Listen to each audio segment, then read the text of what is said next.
Question and answer about selling. 1. What are the most important qualities of successful salesperson?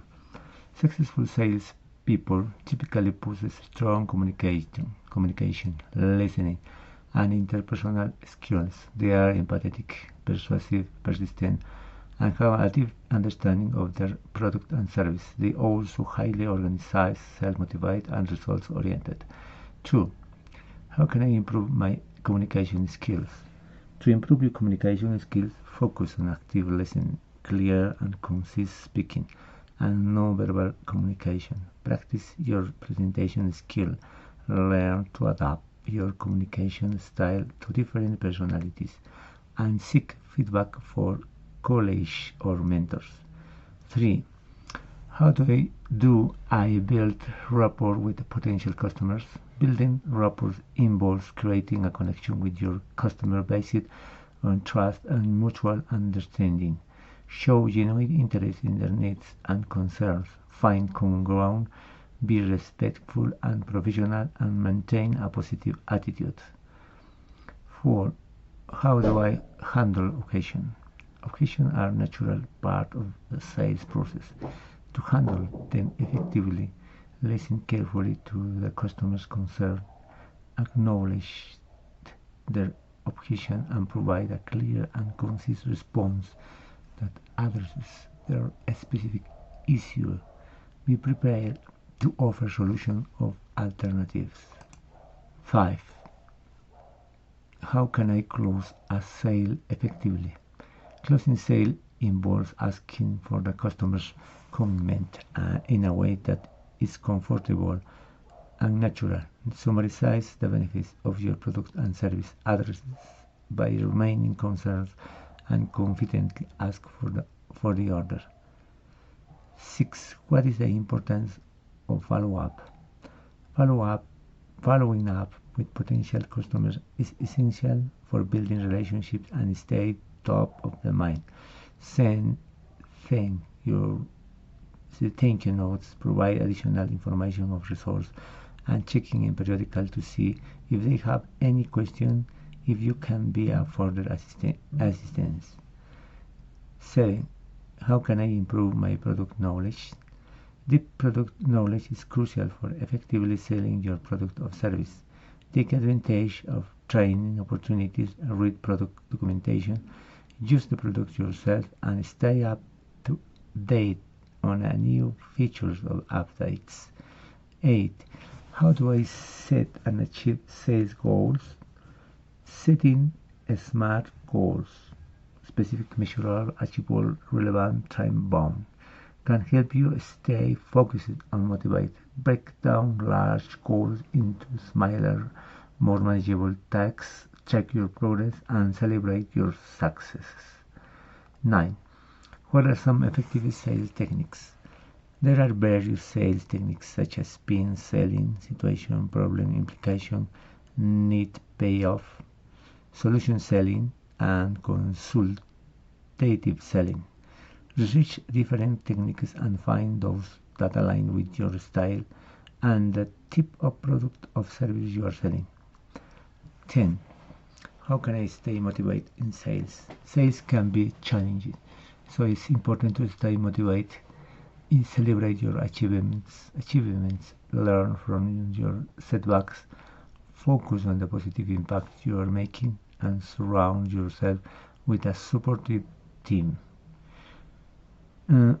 Opinion about high ticket selling. Skills. Masterful in communication. Clearly articulate your value proposition. Actively listen to clients' need, and tailor your message to resonate with their specific situation. The product knowledge. Understand your product or service inside and out, and be able to explain its benefits in a way that are relevant to clients' business challenge. Consultative selling. Position yourself as a trusted advisor rather than a just salesperson. Focus on understanding the client's needs and offering solutions that will genuinely help them achieve their goals. Negotiation prowess. We prepare to negotiate terms and pricing while maintaining a win-win mindset. Know your bottom line but also be willing to be flexible for reach an agreement that works for both parties. Relationship building. Cultivate a strong relationship with key decision makers. This involves building trust, demonstrating your expertise, and consistently delivering value. Objections handling. Anticipate potential objections and well thought out responses ready. View objections as opportunities to further understand the client's concerns and address them effectively. Closing techniques. Master a variety of closing techniques, such as summary clause, the assumptive clause, and the question clause. Choose the approach that best suits our situation and the client's personality. Mindset. Value driving. Focus on the value you bring to the client, not just the price of your product or service. And emphasize the return of investment ROI and how your solution will help them achieve their business objectives. Confidence. Project confidence in yourself, your product or service, and your ability to deliver results. This will instill trust in your clients and make them more likely to invest in your solution. Persistence. High value sales often requires a longer sales cycle and multiple touch points. Be persistent and don't give up easily, but also know when to make away it's not a good fit. Problem solving. Approach in each sales opportunity as a problem solving exercise. Focus on understanding the client's challenge and develop a solution that will help them overcome those obstacles. Long-term vision. Think beyond the immediate sales and focus on building long-term relationship with your clients that will lead to repeat business and referrals in the future. Continuous learning. Stay up to date on industry trends, new sales techniques, and your competitors' offering. Always be looking for ways to improve your skills and become more effective salesperson. By developing these skills and cultivating the right mindset, you can increase your chance of closing high-value sales and achieving your sales goal. Reading a book.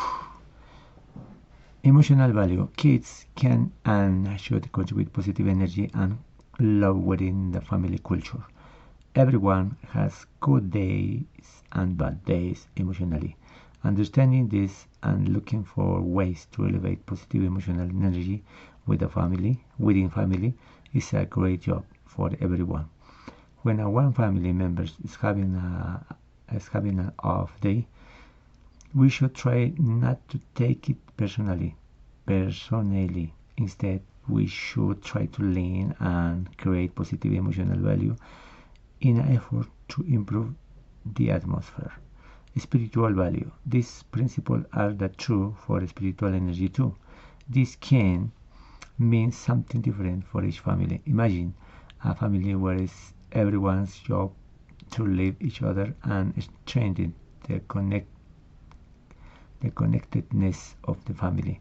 When you intentionally talk about these things and incorporate them into each child's job for the family, you have a fantastic foundation. Deep memories and relationships can last a lifetime. It's never too late to start or never too early to begin. Expectations are jobs each child does to help make the family strong. The more each child fulfills his or her expectation for the family, the better everyone can be at theirs. The goal is create simple and clear expectations to parents. Don't need to continually follow up and check on what each child agreed to do. In this scenario, parents have more time and energy to do their job better. Of course, every child and family is unique. However, here an example list of expectations for a 6 or 14 years old child. Keep your room picked up and make your bed each morning. Brush your teeth in the morning and the night before bed. Take out the garbage whenever the trash is full. Clean your dishes after each meal. Do your homework and give your best effort in school. Stretch and exercise at least 3 days a week. Read at least one book per month. Feed and clean up after the family pet. Love and strengthen your relationship with family members. Do your best to continually improve positive emotional energy within the family. Now consider what could be appropriate for your children given your family circumstances. It's usually easy to come up with a job for the family list for your kids when you're intentional about creating it. Don't worry about getting it perfect on the first pass. This is normal for this expectation list to evolve over time. It can be helpful for your children to see all family members' jobs for the family so they can see how they fit into the bigger picture and why their job is important. 2. Expense list for your children. Spending list. After the proper expectations are set in the home, the second step is creating a spend list the things that parents will no longer buy for their kids. This starts with many of the purchases that are wants for kids rather than needs. This can be lists like toys, games, technology and electronics, trinkets of souvenirs, extra clothes on top of the essentials, extra sporting clothes and equipment, in-app purchase, social outing with friends, trips, concerts and events, birthday presents for friends, for older kids, gas money, car insurance, college savings and more. What other expenses could you add to the list? There are many more expenses lists like this to create a healthy struggle for your kids to learn personal responsibility at home. Each family will be different in what days assign to their kids and when, and we suggest starting with a few expenses and steadily moving up as your kids begin to earn more extra pay with gigs. Parents can begin assigning these expenses one by one their kids starting at early age and 6 and 8. By the time they get their driver's license, this entire list should be passed on to your kids. If kids don't start making this financial decision at home, including some small money mistake that you can all learn from, they will up making big money mistakes later on their life without you.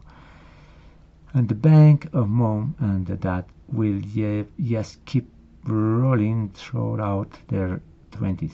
Most importantly, parents can now use this extra money they save to pay their kids to do home gigs around the house. We will discuss how to create and pay for home gigs in the next section. This list of things you will buy for your kids will be the life necessities and fun experiences you might want your family. The rest will be up to them, and if you're ever out and about and they forget to bring cash, you can flow them cash to pay your back when you get home, or just show them the money leaving their spend jar within the dinner table economy app, or you can just remind them and it's their responsibility to have their own money on hand before you leave, and they will never forget again. The spend list teaches your children the value of money and the work required to earn it. This also helps develop their decision-making muscle. Most kids can have everything they want. This process not only teaches them to prioritize their wants, but it also gets them to understand the values of each thing they do and end up buying. When the value of money means something to your children, they will think twice about not overpaying and product quality. As with every building block in the dinner table method, it's important to be intentional with your children. When creating and implement the spend list with your kids, ask for the input and discuss why you're doing it. This is for the understanding and ownership in the short run and creates huge benefits when they become adult. You never want to change the rules without helping your children connect the dots to why you are doing it. Of course, make this conversation age appropriate.